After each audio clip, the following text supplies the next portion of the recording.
আসসালামু আলাইকুম ভিউয়ার্স, আপনারা সবাই ভালো আছেন। আজকে আমরা ইটের কাদার উপাদানের যে শতকরা হার থাকে সেইগুলো নিয়ে আলোচনা করব। সেই সাথে কোন শতকরা হার কতটুকু থাকতে হবে এবং এর প্রয়োজনীয়তা কি এই বিষয়ে আমরা জানব।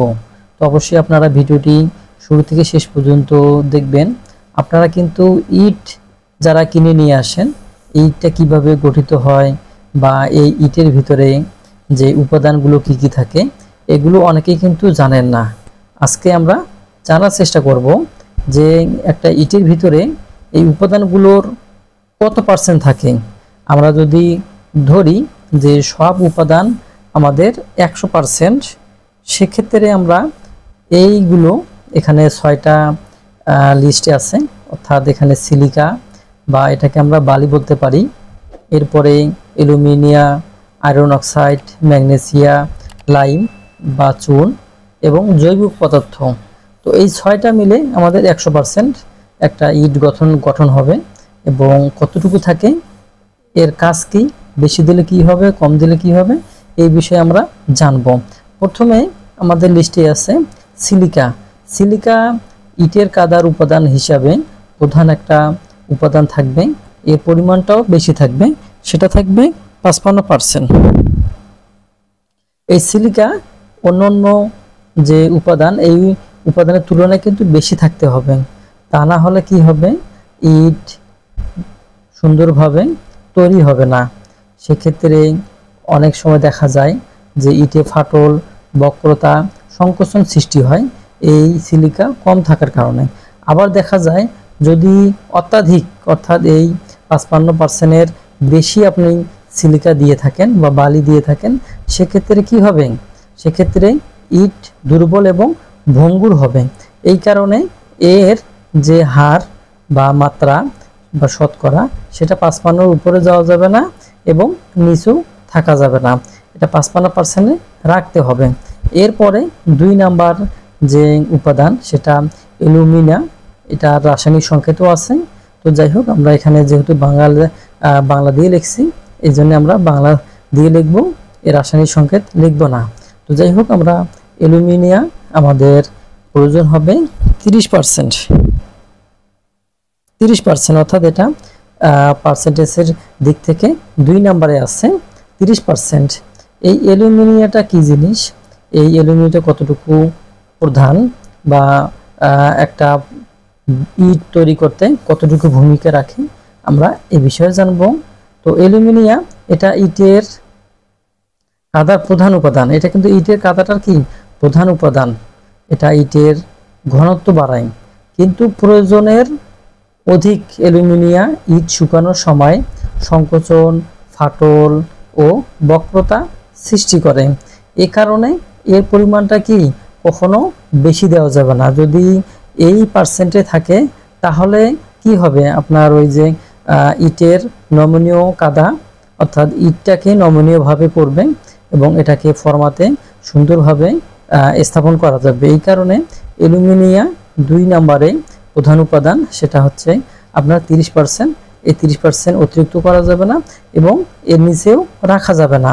3 নম্বরে হচ্ছে আয়রন অক্সাইড। এটা যে লিস্ট আছে বা তালিকা, এই তালিকার 3 নম্বর তালিকা হচ্ছে আয়রন অক্সাইড। এই আয়রন অক্সাইড আমরা যদি রাসায়নিক সংকেত বলি তাহলে Fe2O3, আমাদের এটা লাগবে 8%। এই আয়রন অক্সাইডের কাজ কি এবং এটা বেশি হলে কি হবে, কম হলে কি হবে, এখন আমরা জানব। এই আয়রন অক্সাইড যদি ইটের কাদায় আয়রন অক্সাইডের পরিমাণ ও পোড়ানোর তাপমাত্রার উপর ইটের রং নির্ভর করে। এর উপরে ইটের রং নির্ভর করবে, কোন কালার হবে কোন কালার হবে না। আয়রন অক্সাইডের পরিমাণ 8% হলে ইট গাঢ় লাল রঙের হয়ে থাকে। আয়রন অক্সাইডের মাত্রা হ্রাসের উপর নির্ভর করে রং গাঢ় লাল হতে হালকা হলুদ রং হতে পারে। অর্থাৎ এই আয়রন অক্সাইডটার পার্সেন্টেজ কমে গেলে কিন্তু রংটা হলুদ হতে শুরু করবে। এই কারণে এটা 8% রাখতে হবে। এদিকে খেয়াল রাখতে হবে এটা কম এবং বেশি করা যাবে না। এরপরে আমাদের পরবর্তী যে উপাদান সেটা হচ্ছে ম্যাগনেসিয়া। আমরা ম্যাগনেসিয়া MgO অর্থাৎ এটা রাসায়নিক সংকেত। ম্যাগনেসিয়া আমাদের লাগবে 5%।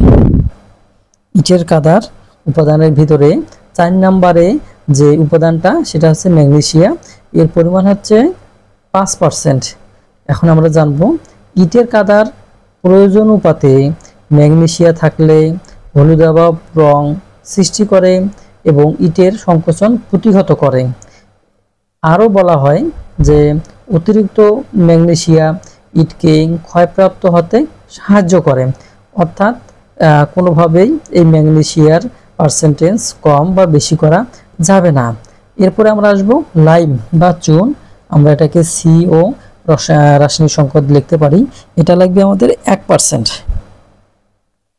এটা আমাদের 5 নম্বরে উপাদান। ইটের উপাদানের যে উপাদানগুলো আছে কাদার, তার হচ্ছে 5 নাম্বার হচ্ছে লাইম। লাইম ইট শুকানোর সময় সংকোচন প্রতিহত করে। মাথায় রাখতে হবে যে এই লাইম যদি কম বেশি হয় তাহলে কিন্তু শুকানোর সময় এটা অনেক সময় সংকোচন হয়ে থাকে। এই কারণে এর পরিমাণ 1% রাখতে হবে, এটা কম বা বেশি করা যাবে না। এরপরে 6 নম্বরের যে উপাদানটা আছে তা হচ্ছে জৈব পদার্থ।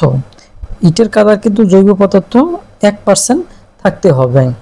ইটের কাদার সামান্য পরিমাণ জৈব পদার্থ পোড়ানোর ক্ষেত্রে সহায়তা করে, কিন্তু যদি আপনারা মাত্রাতিরিক্ত জৈব পদার্থ সম্পূর্ণ দাহ্য ইটে স্বচ্ছতা সৃষ্টি করে, অর্থাৎ যদি আপনি এই জৈব পদার্থটা 1%-এর বেশি হয় তাহলে কিন্তু আপনার ইটটা কি হবে, দাহ্য হবে, অর্থাৎ পোড়ানোর ক্ষেত্রে সহায়তা করবে। তো আমাদের এখানে আমরা যদি silica 55%, aluminium 30%, iron oxide 8%, magnesia 5%, lime 1%, জৈব পদার্থ 1%, আমরা যদি এগুলোকে যোগ করি তাহলে কিন্তু আমাদের 100% হয়ে যাবে, অর্থাৎ ইটের কাদা কিন্তু সম্পূর্ণরূপে প্রস্তুত হয়ে গেল।